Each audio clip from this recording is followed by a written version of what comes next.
Hello guys, in this video I am going to show you how to set the speed unit in the Avenza Maps application.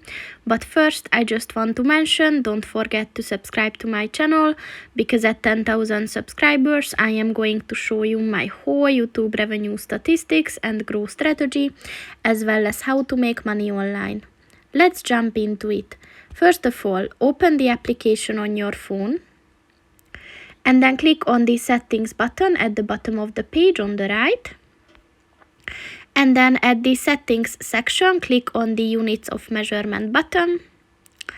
And at the default units section, click on the speed button. And as you can see, these are the settings that you can choose from. So just click on the one that you want to use and it is set.